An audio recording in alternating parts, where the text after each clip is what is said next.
Hello नमस्कार साथियों, जय हिंदी जय भारती वंदे मातरम। एक बार फिर स्वागत है आपके favourite YouTube channel all India job news 0.2 के यूट्यूब चैनल के ऊपर। साथियों, जैसा कि मैंने आपको बोला था कि बीएसएफ की तरफ से मई के सेकंड वीक के अंदर बहुत बड़ी खुशखबरी आने वाली है और वही खुशखबरी आ चुकी है। साथियों, मैं बता दूं आपको, बीएसएफ की हर एक न्यू नोटिफिकेशन, हर एक जेन्युइन जानकारी सबसे पहले, सबसे ऑथेंटिक न्यूज़ पाने के लिए प्लीज़ आप ऑल इंडिया जॉब न्यूज़ 0.2 को सब्सक्राइब से वीडियो को लाइक ज़रूर कर दीजिए, ताकि आपको हर एक अपडेट, हर एक जानकारी टाइम टू टाइम मिल सके और बेहतरीन जानकारी आपको सबसे पहले यहाँ पर अपडेट कर दी जाएगी। मैं बात करने वाला हूँ बीएसएफ की तरफ से एक नोटिफिकेशन जारी हो चुका है। मैं बिल्कुल बीएसएफ की साइट से आपको डाउनलोड करके दिखाऊंगा। यदि आप इसको डाउनलोड नहीं कर पा रहे हो तो आप टेलीग्राम चैनल का लिंक मैं पिन कर दूंगा, वहाँ से आप टेलीग्राम चैनल को ज्वाइन कर सकते हो और अपना बीएसएफ का जो नोटिफिकेशन है वो डाउनलोड कर सकते हो। मैं बात करूं मेरे दोस्तों, बीएसएफ पे पैरामेडिकल स्टाफ को लेकर यहाँ पर नोटिफिकेशन जारी हो चुका है। देखो क्या रिक्रूटमेंट रूल्स है, क्या नहीं है, वो सब कुछ मैं आपको बताऊं। जैसे आप बीएसएफ की ऑफिशियल साइट के ऊपर आते हो, यहाँ पर मेन्यू के ऊपर क्लिक करते हो। जैसे आप मेन्यू के ऊपर क्लिक करते हो, मीडिया के ऊपर क्लिक करते हो, आप यहाँ पर जो एनरोलमेंट है उनके ऊपर क्लिक करते हो। यहाँ पर आपका फर्स्ट नोटिफिकेशन आ चुका, वो आ चुका। मेरे दोस्तों ध्यान रखना, invite notice, invite command and process BSF command and paramedical staff group से रिक्रूटमेंट रोल 2024। अब बोल सकते हो ये आपका नोटिस है, मैं आपको डाउनलोड करके दिखा देता हूँ। ये देखो, ये बोल रहा है डाउनलोड अगेन, क्योंकि मैंने ये ऑलरेडी नोटिस यहाँ पर डाउनलोड कर लिया है। फिर भी आप भाइयों की प्यार और सपोर्ट की वजह से मैं एक बार तो क्या, इसको 10 बार भी डाउनलोड करने को तैयार हूँ।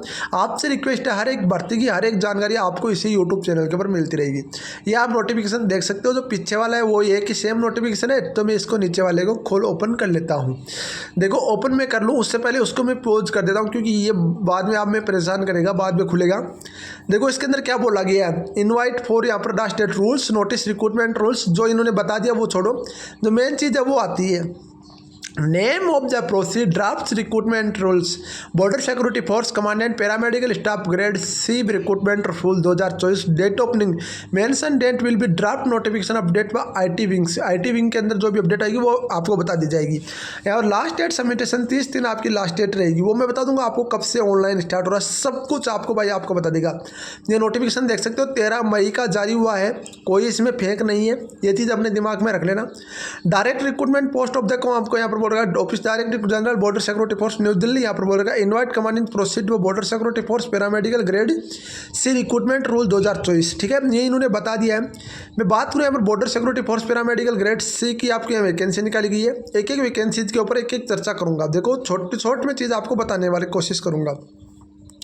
यहाँ पर देखो ये बोल रहा है 2011, 2013, 17 एंड 2020 एक्सपाइटेड रिस्पेक्ट दे। आपको यहाँ पर जो बिफोर सोच पैरामेडिकल स्टाफ की जो वैकेंसीज निकाली गई थी वो इस प्रकार थी। ग्रुप सी रूल्स यहाँ पर दे रखे द, आपको यहाँ पर come the date of the publication notification, यानी सिटीजन यानी जॉब नोटिफिकेशन होगा वो तो डिटेल बता दी जाएगी आपको। ये मैं आपको चीज़ मेन चीज़ है वो मैं बता देता हूँ आपको, क्योंकि यहाँ पर मेन चीज़ बहुत रोल अदा करेगी।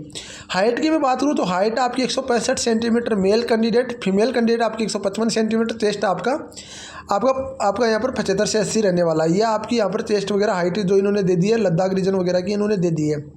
ठीक है, ये इन्होंने दे दी। अब देखो सूट भी फिजिकल फिटनेस रिटर्न टेस्ट यहाँ पर बोल रहे हैं, एंड रिटर्न टेस्ट आपका होने वाला है। डिक्लेरेशन नो पर्सन यहाँ पर देखो यहाँ पर the interest of the career मिल भी लिविंग, यानी कि आप मेरी जहाँ पर आप लिविंग कर रहे हो वो भी आप फॉर्म भर सकते हो, कोई यहाँ पर दिक्कत नहीं। जो ये चीज़ें इन्होंने बता रखी है, बाकी छोड़ो ना, जो हमें ध्यान रखनी है वो चीज़ मैं आपको बता देता हूँ।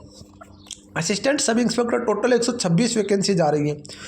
यहाँ पर ध्यान वर्कलोड की वजह से यहाँ पर ज़्यादा भी हो सकती है, कम भी हो सकती है। यहाँ पर देखो जो जनरल आपकी ग्रुप सी की वैकेंसी है, कमांडेंट पे मैट्रिक लेवल आपका यहाँ पर रहने वाला है। आपको age limit for direct recruitment rules यानी एज लिमिट आपको बता दी जाएगी, वो बता दूंगा आपको। सेक्शन एज आपका एजुकेशन क्वालिफिकेशन पर direct recruitment apply on the case promotion यहाँ पर दे रखा है। यहाँ पर देखो हम एज वगैरह का यहाँ पर फैक्टर इन्होंने दिया नहीं है, फिर भी शायद एज वगैरह का फैक्टर तो देना जरूरी था, एज वगैरह का फैक्टर नहीं दिया इन्होंने। चलो एक बार देख लेते हैं, हो सकता है मेरे से भी छूट जाए, हो सकता है आपसे भी छूट जाए, कोई बड़ी बारी बात नहीं है दोस्तों। वैसे एज इसमें 18 से 28 साल रहनी चाहिए, 18 से 28 साल एज इसके अंदर रहती है। ठीक है, एज का फैक्टर इन्होंने दिया, क्या पता नीचे दे दिया, और देखते हैं यहाँ पर देख सकते हो। फिर आगे इन्होंने बता रखा है असिस्टेंट सब इंस्पेक्टर की 126 पोस्ट है। इसके बाद इन्होंने बता दी मेरे दोस्तों यहाँ पर जो देख सकते हो कोई चीज़ छूट ना जाए दोस्तों, ये चीज़ मैं बता दूँ आपको, ये इन्होंने बता दिया। इसके बाद में आपको आ रहा है हेड कांस्टेबल आपका मेडिसिन का आ रहा है, जिसमें 314 पोस्ट है 2024 के sub inspector version department workload की वजह से। इसमें भी आपका यहाँ पर सिलेक्शन होने वाला है। जो आपका पे मैट्रिक लेवल वो आपका यहाँ पर रहने वाला है। नॉट अप्लीकेट यहाँ पर इधर का जो क्वालिफिकेशन आपकी रखी गई, इसमें director general, inspector medicine, chairman border security force, chief medical officer, member of the chief medical border security force, इन्होंने बता रखा है। पे मैट्रिक लेवल आपका यहाँ पर इतना रहने वाला है, ठीक है। इसके बाद बात कर लेते हैं कांस्टेबल जो मेडिसिन है उनके आपकी 628 पोस्ट है, जो आपकी वर्कलोड डिपार्टमेंट के ऊपर अपलोड करती है। अब ये वैकेंसीज लगभग 1-2 हज़ार के लगभग ये वैकेंसीज आपकी आने वाली है।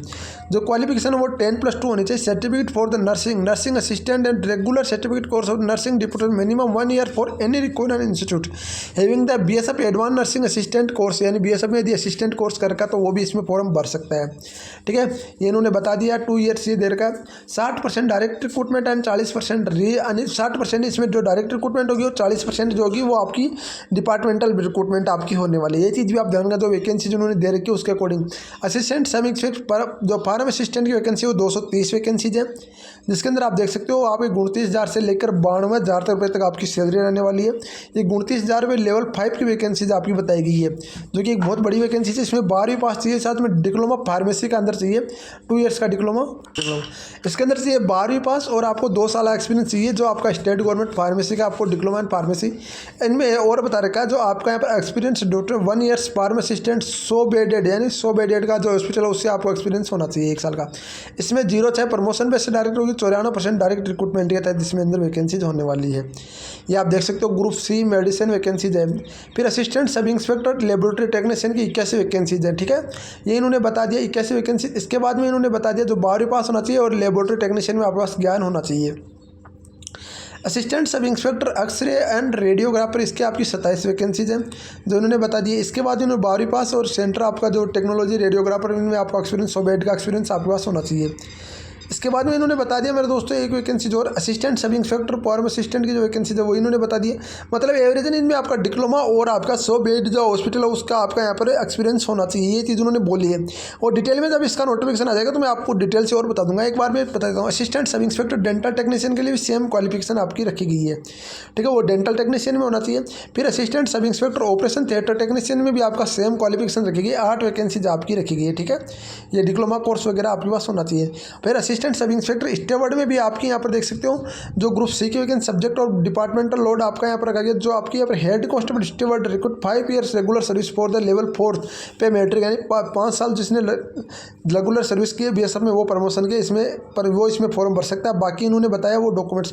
हेड कांस्टेबल स्टेवर्ड में 8 वैकेंसीज है, जिसके अंदर आप देख सकते हो इन्होंने जो बताया है वो चीज़ मैं बता देता हूँ आपको। 12वीं पास होना चाहिए, diploma minimum 2 years catering and kitchen staff management institute recorder centre institute state work experience for decoration minimum of the steward in maximum 100 bedded hospital institute of centre government state government का पास होना चाहिए, ठीक है। इन्होंने बता दिया। फिर आपका assistant sub inspector ECG technician में 1 वैकेंसीज है। फिर उन्होंने बताया एक चीज़ को मैं आपको बताता हूँ। फिर असिस्टेंट इंस्पेक्टर इलेक्ट्रिशियन में 1 वैकेंसीज है, जिसके अंदर आपको यहाँ पर जो दे रखा है वो group C duty inspector general आपका मेडिसिन जो आपका इन्होंने दे रखा है। Head constable with requirement 5 years regular service में आप हो तो इसमें फॉर्म भर सकते हो, ठीक है। ये इन्होंने जो आपका कंप्लीट बेसिक रिक्रूटमेंट ट्रेनिंग यहाँ पर entry level head constable electrician की भी आपकी टोटल 1 वैकेंसीज रखी गई है, जिसके अंदर वर्कलोड आपका यहाँ पर दे रखा है। जो भी आपका होगा तो मैं बता दूंगा आपको। इसमें 12वीं पास होना चाहिए। फिर diploma duration maximum 1 year electrician in trade recognised institute. फिर आप यहाँ पर देख सकते हो यहाँ पर जो स्टेट गवर्नमेंट होता है। फिर experience due to maximum electrician minimum 100 bedded hospital का आपके पास होना चाहिए, तो आप इसमें फॉर्म भर सकते हो। असिस्टेंट SC प्लांट टेक्नीशियन में भी आपका यहाँ पर देख सकते हो जो यहाँ पर दे रहा है form the SC plant technician average 5 regular service में आपका दे रखा तो वो फॉर्म भर सकते हैं, या फिर शुड भी सक्सेसफुल कंप्लीट रिक्रूटमेंट ट्रेनिंग वो फॉर्म भर सकते हैं। इसके अलावा SC head constable SC plant technician में 1 वैकेंसीज रखी गई है, ठीक है। जो डायरेक्ट रिक्रूटमेंट में आते हैं वो उसमें आपका diploma 1 year refrigerator air conditioner from ITI government institute ITI आपके पास होना चाहिए और आपके पास 100 बेडेड का हॉस्पिटल होना चाहिए SC प्लांट टेक्नीशियन के अंदर। Assistant sub inspector dental technician में आपके पास होना चाहिए, वो सब कुछ उन्होंने बता दिया है। वैकेंसी कौन कौन सी जा रही है वो मैं बता रहा हूँ आपको। हेड कांस्टेबल जो आपका यहाँ पर डेंटिस्ट टेक्नीशियन होना चाहिए उसमें आपको यहाँ पर दे रखा है। इसके अलावा मैं बता दूँ आपको जो चीज़ आपको बता हेड कांस्टेबल ड्रेसर, ये वैकेंसी जो आपकी काम की है इसमें आप यदि 5 ईयर रेगुलर सर्विस में हो तो भर सकते हो, या फिर आप यहाँ पर ध्यान रखना 10वीं पास, साथ में आपके पास 3 साल का एक्सपीरियंस है तो आप कांस्टेबल ड्रेसर से आप फॉर्म भर सकते हो। एक वैकेंसी इसके अंदर रखी गई है। फिर उन्होंने बताया 10+ फर्स्ट एडिट सर्टिफिकेट आपके पास होना चाहिए। ये चीज़ आप ध्यान रखना, फर्स्ट एडिट सर्टिफिकेट किसी के पास नहीं मिलेगा, ये बहुत ही कम बच्चों के पास मिलता है। फिर वार्ड बॉय, वार्ड या गर्ल्स 7 वैकेंसीज आपकी रखी गई है, जिसके अंदर आपको यहाँ पर दे रखा है 7 वैकेंसीज में आपको यहाँ पर दे रखा है जो आपकी सब्जेक्ट वर्कलोड यहाँ पर दे रखा है। यहाँ पर इन्होंने वार्ड बॉय, आया गर्ल्स, फिर रेगुलर सर्विस में आपका दे रखा है हेड कांस्टेबल है, शायद ये हेड कांस्टेबल चल रहा था अभी, तो इन्होंने दे रखा है। फिर कांस्टेबल वार्ड बॉय में 25 वैकेंसीज है, जिसके अंदर मिनिमम आपका दे रखा है। फिर इन्होंने बोल रखा है कि 10वीं पास फर्स्ट एडिट सेंट एम्बुलेंस जो रेड क्रॉस सोसाइटी होती है उसमें होना चाहिए। साथ ही वर्क एक्सपीरियंस आपका डॉक्टर मैक्सिमम 1 ईयर का वार्ड बॉय का एक्सपीरियंस होना चाहिए। 50 बेडेड हॉस्पिटल, जिसमें 50 बेड हो वो हॉस्पिटल हो तो मैक्सिमम चलेगा, कोई दिक्कत नहीं है। फिर हेड कांस्टेबल टेबल बॉय में आपके पास होना चाहिए। टेबल बॉय, हेड कांस्टेबल में वो समस्या, और आपका एक कांस्टेबल टेबल बॉय में आपका सिंपल सा है कि स्किल टेस्ट और द गिव यानी मेट्रिकुलेशन पास है टेबल बॉय में, और आप 10वीं पास। इसके अलावा मल्टी स्किल टेस्ट आपका यहाँ पर होगा, जो कैंडिडेट का ट्रेड टेस्ट आपका होने वाला है। डायरेक्ट रिक्रूटमेंट आपकी यहाँ पर दे रखी है। फिर आपका हेड कांस्टेबल मसालची है, मसालची में हेड कांस्टेबल राष्ट्रीय मसालची में 4 पोस्ट है। फिर आपका कांस्टेबल मसालची में 18 पोस्ट है, जिसके अंदर आपको यहाँ पर दे रखा है स्किल टेस्ट आपको मसालची का भी यहाँ पर पास करना होगा।